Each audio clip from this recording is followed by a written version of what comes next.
Today in our hot seat, we have Anu Carnegie-Brown, CEO of Sanberg. Hello, Anu, and it's really nice to have you here. Thank you for having me. Okay, Anu, so are you ready for this? Shall we get started?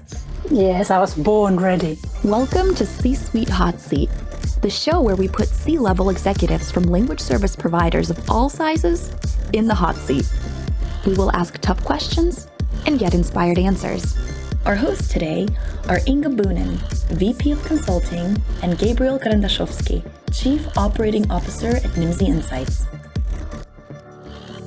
Anu, in one sentence, tell us, what is it actually that Sanberg does?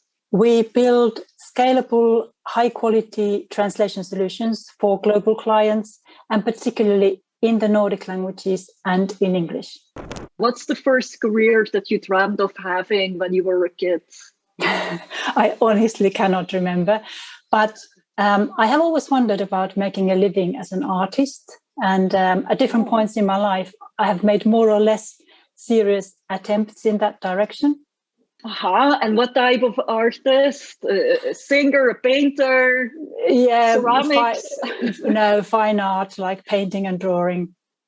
Oh, beautiful. And do you still do that? So when you're not working, how is it that you like to spend your time now? Yeah, not doing that. No, that's one of those things that became like either or, either you do it seriously or you don't touch it at all. No, but in my free time now, I do what I guess most of us do. Like I focus on the home and the garden because that's all you can do. So I actually bought a house 2 months ago. It's a really old derelict house with a huge like jungle-like garden. So that's going to keep me busy for at least a year. And I don't know if it's the same where you are, but here in the UK, everybody seems to be doing that. So everybody is building and we've got like shortage of building supplies and the builders are fully booked for at least like half a year ahead. Yeah, it's actually quite true. I know quite some people that are like buying or selling houses at the moment. It's a crazy market. Yeah. So I'm wondering if my next question makes any sense, because it would be like, if you could travel, like which would be the top 3 countries that you would go to? Is that a question? Yeah. It's a topical question for all of us, I think. I would love to go back to Finland, which is where I'm from. I haven't visited for well over a year. So last year I couldn't go in the summer. I couldn't go for my usual Christmas visit either. So I'm really missing my family. So that would be my first choice. The second one is that I was promised a honeymoon last year, and that's supposed to be to the Caribbean. Oh, that hasn't happened yet. So I'm waiting for that one. Mm-hmm. And then my third one would probably also be family related. I have a son-in-law who comes from Morocco and I've never been there and I haven't seen all of his family. So that's on my bucket list as well. Wow, it's really beautiful destinations. So I hope it'll happen soon for you. Yes, me too. Yeah. What's the best piece of advice that you've ever been given? As a woman, I think this is quite common to all of us. It's like work on your confidence to make sure that it matches the level of your competence. Oh, wow. I love this one. Yeah, that's Thank really you. Very good. Inspiring. Even applicable for men, no? Maybe as well, yeah. Well, Anu, thank you very much. Now we know you a little bit better. Thank you for sharing. But let's move on to the tough questions, shall we? Yeah. Great. So the very first one, and easing you into this, really, what was your first breakthrough, the moment that you realized that you had to do things maybe differently in order to advance? I think that there came a moment in my working life where I realized that I don't have to be the exact replica of the guy who was wearing this hat before me.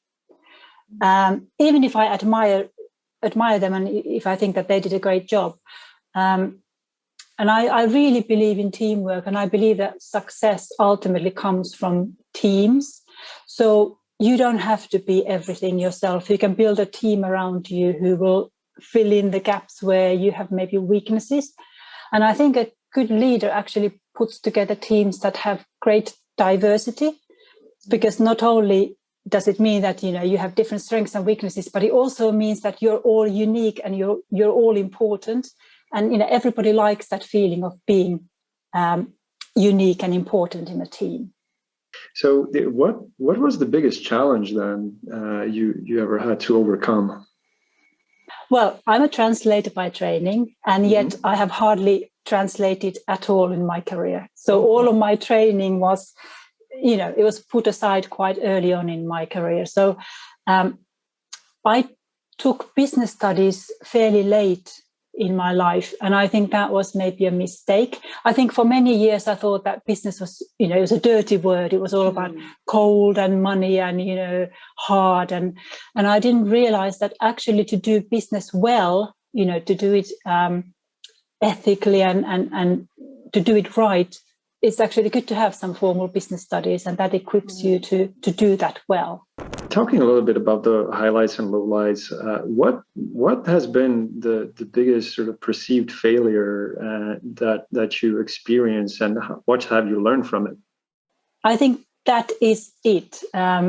Learning to respect people who do business for business, and to accept that that's actually fine, and that you can do that in many ways, and it's the way you do it that matters more than the fact that you're just a businessman. And what about your biggest success? Do you have a story there to share with us?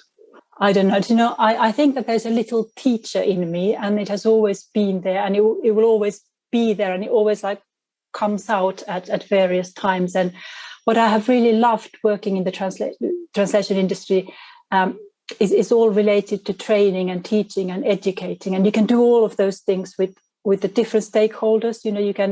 You can train the newcomers to the industry, and you can try to educate your clients, and you can share knowledge in industry associations. And I think that's where maybe I have had my greatest impact.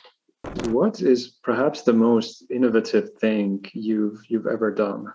There are so many people who do really innovative things in our industry that I feel very, very small compared to that. I designed a course for the University of Helsinki about 6 or 7 years ago, and it was the first of its type. I know that there are other universities who do it, but I'd never come across any. So designed it from scratch. And maybe the biggest achievement is that I managed to persuade a group of other people in the industry to come and teach it with me. So there was a lot of voluntary contribution from LSP owners and also some tech companies, and everyone came together and put together this fantastic course, and it's been running every year ever since. I know about that course, as a matter of fact. Yes. What's the name again? How do you define it? Well, we call it the Introduction to the Translation Industry. How do you motivate people? How do you motivate your team at Sanberg? They say that different people are motivated by different things, but I think ultimately it's similar things that motivate all of us, maybe to different extent. I think everybody likes to have a meaningful task, and that's not as easy as you might think. In the way our industry is going now, the translator's task, it's sometimes very hard to package it in a way that it keeps motivating them, that they feel that they can do a good quality job within the constraints of that role. I think a course motivates people to do amazing things, doesn't it? Much more than money, for example. So if you believe that you're doing something that is meaningful in the world, that you're working for the greater good, I think that motivates a lot of people, especially in our field.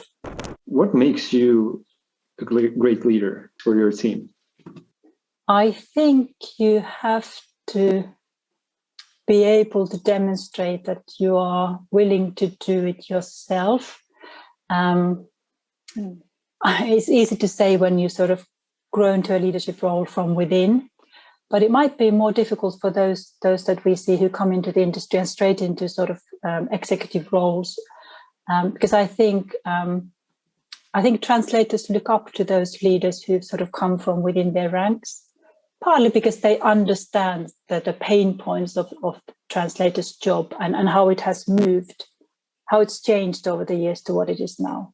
I think transparent sharing is important. I know that it's a trend in the world today to have this like vulnerable leadership style, but I think that is well received in our industry, particularly because everybody is very highly educated, everybody is really smart. We are all peers in that, so I don't think we need great hierarchy and a lot of different levels of hierarchy in our industry. I think it's better to treat everybody as a peer, and you have great expectations for people from the start because you respect them and you think that they're capable, so you don't manage them like you don't micromanage them. You give them a lot of freedom under responsibility. What is your pet peeve when it comes to clients? I think it's the same pet peeve that I have with anybody, and that's when the talk is different from the walk. Aha. Yep. We can relate to that, I think. Yeah, definitely. Can I ask for like a concrete example, or is that too difficult? Well, it's like, we work with a lot of other translation companies. That's our service model. And when I, as a managing director of a company, I get to talk to a lot of executives and people in sort of management positions. And there's a lot of collaborative initiative there and great ideas of how to work together, and, great agreements are signed and all that. And then when it comes down to the daily level of, how the work comes to us and how it's being prepared and the expectations, the two can be far apart. And that's disappointing because, you come and you get your team excited and you say, we've got this great new partner and we're building up a lovely service for them. And then the reality gets sticky and there are all sorts of obstacles and it doesn't match what was said at the beginning. Yeah, that can be frustrating. Yeah. What advice would you give to young entrepreneurs starting their own business in the language industry? I don't think you need to have a unique business idea to run a successful translation company. I think most of us have companies where we basically give the clients what they want and ask for. And then we compete on things like, how cheap we can be or how fast we can be, or how good we can be at that. So there's very little unique in that. But I think you should try to differentiate on something. You should try to differentiate on some sort of value, because without that, how can the clients choose between us? How can they pick you? Mm-hmm. So if you're able to explain to your client what kind of value you give to them above and beyond what everybody or anybody else out there can give to them, then I think you have a very good position. Thank you so much, Anu, and thank you for joining us in the hot seat. I hope you didn't sweat too much. A little bit, but yeah. If it didn't show, that's fine. So that was it, Anu. Thank you so much. Thank you very much. It was great. I love the answers. Yeah. Oh, well, I'm glad. Yeah, it's difficult to think on your feet sometimes. And yeah. If anyone else feels like letting off some steam and you are part of the C-suite at a company in the language services industry, sign up with us if you dare to sit in our hot seat. This was it, folks. So thank you for watching and look out for our next episode that will be published as a video on MultiLingual TV and as a podcast on the Nimdzi website. Thank you so much. Thank you.